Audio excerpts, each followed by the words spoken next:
Através dessa série de palestras a respeito do final dos tempos, nós temos olhado para aquelas profecias do Novo Testamento que, em um sentido ou outro, talvez tenham sido cumpridas no tempo, nos limites do primeiro século, particularmente dentro e ao redor da destruição de Jerusalém e do templo. E aqueles que acreditam que essas profecias do Sermão do Monte foram cumpridas no primeiro século são geralmente descritos como sendo preteristas ou adotando a teoria de que é chamada de preterismo, o que significa que essas profecias futuras já foram cumpridas no primeiro século, no passado. Mas também nós temos que ter o cuidado de distinguir entre duas formas diferentes de preterismo. Existe aquele grupo que se autodenomina preteristas completos e aqueles que se autodenominam preteristas parciais. Agora, qual é a diferença entre preterista completo e preterista parcial? Bem, o preterismo completo, como o nome sugere, acredita que todos os eventos futuros específicos que são profetizados no Novo Testamento a respeito do final dos tempos já ocorreram no primeiro século, de modo que incluiria não apenas a destruição do templo e da destruição de Jerusalém e o retorno de Jesus, mas também a grande ressurreição, o arrebatamento e todos os outros assuntos que dizem respeito a profecias futuras. O preterismo parcial, no entanto, difere do preterismo completo a esse respeito. O preterismo parcial, os preteristas acreditam que, embora o retorno de Jesus em 70 d.C. tenha sido um retorno de Cristo em termos de um retorno no julgamento sobre Israel, não foi a parúzia ou a vinda final de Jesus no final da história.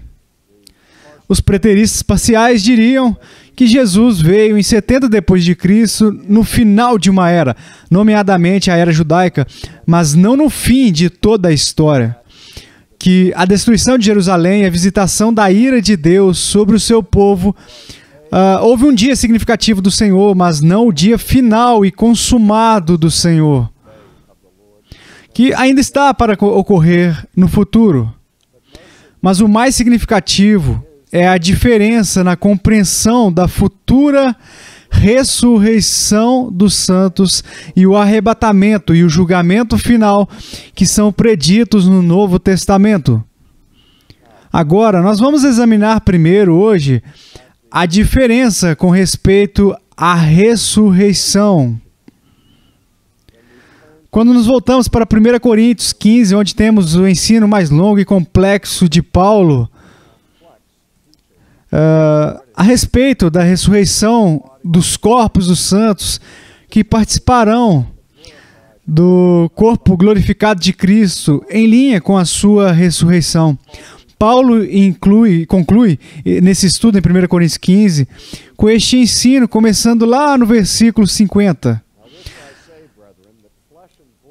Isso afirma, irmãos, que a carne e o sangue não podem herdar o reino de Deus, nem a corrupção herdar a incorrupção. Eis que vos digo um mistério. Nem todos dormiremos, mas transformados seremos todos, no momento, num abrir e fechar de olhos, ao ressoar da última trombeta. A trombeta soará, os mortos ressuscitarão incorruptíveis e nós seremos transformados. Porque é necessário que este corpo corruptível se revista da incorruptibilidade e que o corpo mortal se revista da imortalidade. E quando este corpo corruptível se revestir de incorruptibilidade e o que é mortal se revestir de imortalidade, então se cumprirá a palavra que está escrita: tragada foi a morte pela vitória. Onde está, ó morte, a tua vitória? Onde está, ó morte, o teu aguilhão? O aguilhão da morte é o pecado, e a força do pecado é a lei.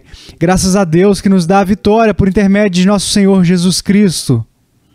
Agora, antes dessa sessão de 1 Coríntios 15, Paulo fala a respeito de como nós fomos criados, os corpos glorificados, após a semelhança do corpo ressuscitado, do qual Cristo ressuscitou dos mortos. Agora, até este ponto, nas nossas discussões sobre a profecia futura, o fator mais central de controle na nossa consideração tem sido as referências de prazo que Jesus dá, ou o autor do livro do Apocalipse dá, no que diz respeito ao tempo em que nós podemos esperar o cumprimento dessas profecias. Agora, nós entendemos que na igreja primitiva, um dos primeiros credos cristãos que foi formulado é aquele credo chamado Credo dos Apóstolos. E no Credo dos Apóstolos, há uma frase no latim original que diz Resurrectionis carnis, em que afirmamos como cristãos nossa fé na ressurreição do corpo. Dizemos, eu acredito na ressurreição do corpo. Essa profissão de fé que vem da igreja primitiva não era simplesmente uma profissão de fé no corpo ressuscitado de Cristo, mas sim nos nossos corpos ressuscitados. Como Cristo prometeu ser as primícias daqueles que serão ressuscitados dos mortos, então somos informados no Novo Testamento que na ressurreição nós teremos corpos glorificados, que não seremos espíritos desencarnados, vagando pela eternidade nesse estágio. Mas chegará um momento em que nossas almas serão reunidas com os nossos corpos serão ressuscitados e nossos novos corpos que desfrutaremos serão incorruptíveis e imortais, por assim dizer. Então, sempre foi uma grande esperança da comunidade cristã, que nós esperamos até aquele dia em que nós vamos participar da ressurreição do corpo. Agora, os preteristas completos argumentam que essa profecia a respeito do futuro já foi cumprida, o que é uma conclusão surpreendente e assustadora. Bem, nós vamos ver primeiro por que eles defendem o seu cumprimento no passado e em seguida veremos como eles apresentam esse argumento. Se vocês notaram quando eu estava lendo 1 Coríntios 15, Paulo diz essas coisas, eis que vos digo um mistério. Nem todos dormiremos, mas transformados seremos todos num momento, num abrir e fechar de olhos ao ressoar da última trombeta, e etc. Então ele continuou e disse, e nós seremos transformados. Agora notamos que neste texto, ao contrário do Sermão das Oliveiras, não há referências explícitas específicas de cronograma. Paulo não diz que isso vai acontecer antes que essa geração passe. Ele nem diz que essas coisas devem acontecer em breve, ou que elas estão próximas. Então, por que alguém encontraria aqui uma profecia futura que precisaria aguardar e esperar um futuro próximo? Bem, aqueles que defendem o preterismo completo se apegam ao uso da palavra nós neste texto. 3 vezes na passagem que eu acabei de ler, Paulo usa esse termo nós. Ele diz, nem todos dormiremos, mas transformados seremos todos. E nós seremos transformados, ressuscitando assim incorruptivelmente. Agora, em outro lugar, com respeito ao arrebatamento, Paulo fala em termos semelhantes. E isso está ligado ao texto do arrebatamento, onde Paulo diz em 1 Tessalonicenses que aqueles de nós que estivermos vivos na vinda de Cristo, isso indica que o nós incluiria o apóstolo Paulo. De modo que Paulo parece estar dizendo que essas coisas vão acontecer enquanto ele ainda estava vivo, pois está se incluindo no grupo, que é designado pela palavra nós, ou nós, enfim. Agora, observe que essa não é uma declaração pela qual Paulo diz, eu estarei vivo, explicitamente, concretamente.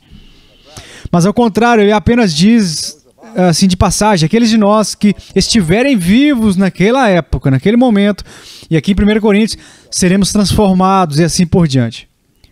não significa necessariamente que o apóstolo esperava estar vivo quando essas profecias se cumprissem. Agora, os defensores do preterismo completo argumentam que o nós implica que Paulo esperava essas coisas, que elas acontecessem durante a vida dele. E eu tenho que dizer neste ponto que os preteristas não são os únicos que assumem que Paulo está indicando a sua própria expectativa pessoal de ser incluído naqueles que ainda estariam vivendo quando essas profecias fossem cumpridas, porque este é um ponto que os maiores críticos do Novo Testamento também se apegaram ao argumento de que Paulo certamente esperava a consumação final do reino em sua própria vida, incluindo a grande ressurreição e o arrebatamento. E eles argumentam na mesma base que os preteristas fazem, a partir de inferências tiradas da linguagem inclusiva que o apóstolo usa quando diz nós, ou aquele de nós que ainda estarão vivos. Mas essas palavras, de novo, não exigem necessariamente que presumamos que Paulo estivesse tentando se comunicar ao seu povo que ele pessoalmente estaria vivo, mas ele estava falando com a comunidade cristã, não apenas para os seus contemporâneos, mas para todo o corpo de Cristo daquele dia em diante. E certamente Paulo seria incluído na ressurreição sempre que ela ocorresse, enfim, se foi no primeiro século, no terceiro milênio, quem sabe? Ele ainda seria incluído no nós, porque todos os crentes participarão da ressurreição e todos participarão do arrebatamento. E quando ele disse, e é claro, no arrebatamento, quando ele diz que aqueles de nós que estiverem vivos, de novo, não exige que necessariamente ele estará vivendo na terra naquele tempo. Agora, o que eu estou dizendo novamente é que essas inferências tiradas dos preteristas, os preteristas completos, são possíveis inferências do texto, mas não inferências necessárias do texto. Então, nós olhamos para isso em termos de como eles enxergam o cumprimento dessas coisas no primeiro século, a fim de assumir a posição de que tanto a ressurreição como o arrebatamento ocorreram no primeiro século. É preciso espiritualizar os textos em termos de ideias descritivas e conceitos que são usados sobre essa ressurreição. E se houver algum lugar onde seja um problema sério começar a espiritualizar alguma coisa, é quando aquilo que você está espiritualizando está discutindo com algo que é supostamente físico e fisicamente. É muito difícil espiritualizar a ressurreição corporal dos santos sem, ao mesmo tempo, negar a ressurreição corporal dos santos. Porque se for simplesmente uma ressurreição espiritual, então manifestamente não é uma ressurreição física. Mas os defensores do preterismo completo, como Stuart Russell e Max King, fazem exatamente isso. Eles dizem que a ressurreição de que fala Paulo ocorreu em 70 depois de Cristo, mas foi uma ressurreição espiritual daqueles que morreram. Eles foram criados espiritualmente e estão agora no céu. E não devem ser entendidos em categorias físicas. Não sem razão, essa posição foi acusada de ser uma forma de gnosticismo, porque como os gnósticos negam a plena realidade da ressurreição física de Jesus e mesmo da sua encarnação física, isso pareceria negar uma ressurreição física real dos santos desde então, a fim de ter ocorrido no primeiro século, sem saber disso, e ninguém na igreja primitiva registrando a ressurreição daqueles que que morreram antes deles, que isso forçaria essa ideia de uma ressurreição espiritual. Agora, o mesmo tipo de coisa acontece com relação ao tratamento do arrebatamento que Paulo descreve na sua carta aos Tessalonicenses. Em 1 Tessalonicenses,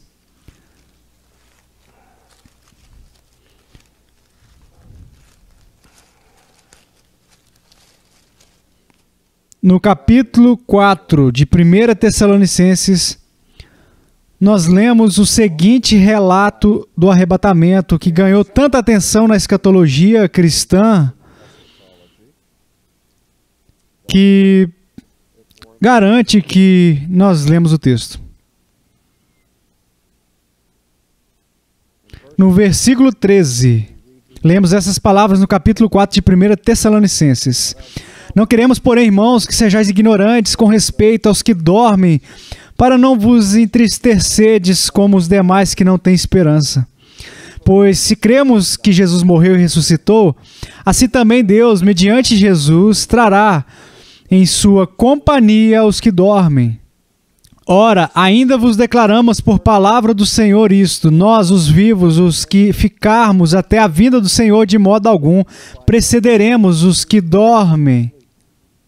Porquanto o Senhor mesmo, dada a sua palavra de ordem, ouvida a voz do arcanjo e ressoada a trombeta de Deus, descerá dos céus, e os mortos em Cristo ressuscitarão primeiro. Depois nós, os vivos, os que ficarmos, seremos arrebatados juntamente com eles entre nuvens para o encontro do Senhor nos ares. E assim estaremos para sempre com o Senhor. Consolai-vos, pois, uns aos outros com essas palavras. Agora aqui o apóstolo está abordando uma preocupação que era uma preocupação vital dos primeiros cristãos.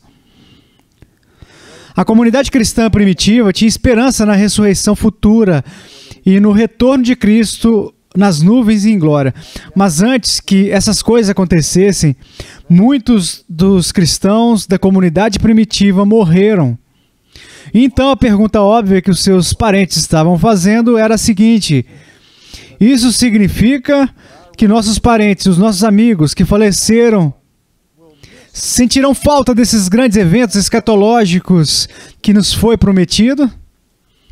E Paulo está respondendo à comunidade cristã dizendo: de jeito nenhum. Na verdade, não apenas aqueles que morreram não perderão o retorno de Cristo no final dos tempos e a grande ressurreição, mas eles serão os participantes da primeira fila. E eles estarão na linha de frente, porque o apóstolo Paulo diz: os mortos em Cristo, eles vão subir primeiro, e eles serão levados para o ar. E nós que estivermos vivos na vinda de Cristo, também seremos levados para nos ajuntarmos ao Senhor, ou para nos encontrarmos com o Senhor, como a linguagem do apóstolo Paulo diz, no ar, enquanto ele desce com o som da trombeta e esse tipo de coisa e tal. Agora, os preteristas completos têm que falar novamente de um arrebatamento secreto, um arrebatamento que era espiritual. Isso era silencioso e invisível. Argumentar que o arrebatamento já ocorreu significa que ocorreu. Ninguém ouviu, ninguém viu e ninguém estava ciente disso. Então, se fosse simplesmente espiritual, invisível e silencioso, nos perguntamos como nós podemos fazer justiça para o idioma deste texto e de outros. Bem, mais uma vez, Russell e outros recorrem ao simbolismo que é frequentemente usado na profecia, nas profecias que dizem que você não precisa fazer uma interpretação literal dessas coisas. Mas, para mim, envolve uma séria distorção das palavras deste texto para falar a respeito de um segredo que, de acordo com a linguagem do apóstolo, será o segredo mais mal guardado da história. E dificilmente um evento silencioso, pois todo o céu se moverá, se soltará. Agora, por outro lado, há todos os tipos de debate a respeito de o que realmente vai ocorrer no arrebatamento. E, de novo, quando o arrebatamento ocorrer. Aqueles que possuem uma interpretação completamente futura da escatologia do Novo Testamento, particularmente no pré-milenismo e dispensacionalista, esperam que o arrebatamento aconteça antes da tribulação. E você ouvirá as pessoas falando sobre o arrebatamento pré-tribulação. A ideia aqui é que haverá uma grande tribulação no final da história. Mas antes dessa tribulação, a igreja será arrebatada para encontrar Jesus, e Jesus, meio que no meio do caminho de volta para a terra, ele vai tirar os seus santos da terra para encontrar ele no ar. Então ele vai ficar com seus santos no alto, ou por todos os 7 anos da tribulação, como o esquema é elaborado. Então, no tempo final, ele vai voltar de novo para a sua manifestação final, voltando com os santos que ele tomou para fora do mundo antes da tribulação. Portanto, este esquema tem 2 retornos de Jesus no final dos tempos. O retorno secreto, primeiro apenas para os seus santos que são tirados do mundo, que encontram ele. E então, o seu retorno final após a tribulação e assim por diante. Eu acho que isso basicamente interpreta mal as imagens que são usadas aqui pelo apóstolo com respeito ao arrebatamento e o seu significado. Paulo não diz que os cristãos serão levados no ar e ficarão no ar com Jesus. A imagem aqui é de um encontro com Cristo enquanto ele retorna em glória. Então, os cristãos que estão participando do seu retorno vitorioso a este mundo. Não é que ele vai chegar tão longe, pegar a igreja e depois vai ficar lá ou voltar para o céu até um momento posterior. Mas todo o ponto das imagens aqui ecoa e reflete algo que era comum no mundo contemporâneo em que Paulo escreveu. Ou seja, o padrão e a prática do retorno triunfal do exército romano em Roma. Sempre que os exércitos romanos voltavam de uma campanha, enfim, antes de entrarem na cidade de Roma, eles acampavam fora da cidade, cerca de 1 milha fora da cidade. E havia todos os soldados, mas todos os cativos que eles trouxeram também para casa desde a campanha. Então eles enviavam um mensageiro ao Senado para anunciar a chegada deles. Se lembre de que eles carregavam as bandeiras do Senado, do povo de Roma. Eles davam tempo para que os planejadores da cidade erguessem um arco de triunfo e decorassem a cidade, tanto quanto faríamos para um desfile para os heróis conquistadores. Eles espalhavam guirlandas com um aroma doce em toda a cidade para encobrir o cheiro dos escravos e o odor deles, e assim por diante. Então, em um momento pré-combinado, um sinal ia ser feito por intermédio do qual as trombetas seriam tocadas. E esse foi o sinal para os exércitos de Roma entrarem e desfilarem no triunfo. Mas antes de começarem a marcha deles, ao sinal da trombeta, todos os que eram cidadãos reais de Roma foram convidados a sair da cidade para se juntarem ao desfile e marchar de volta através daquele arco do triunfo com o exército vitorioso. Então, eles participavam na vitória e participavam do triunfo. E eu acho que se você ver ao longo dos escritos de Paulo, ele frequentemente empresta as imagens dos romanos a partir disso. E o que eu ouço Paulo dizer é que quando Jesus vier, ele vai voltar a esta terra com toda a sua igreja. A igreja será arrebatada para encontrá-lo enquanto ele desce, e eles irão, e eles vão continuar descendo juntos com toda a sua comitiva de crentes. Agora, quando isso vai ocorrer, depende de quais podem ser as suas visões do milênio, e assim, e veremos essas coisas na nossa próxima e última lição.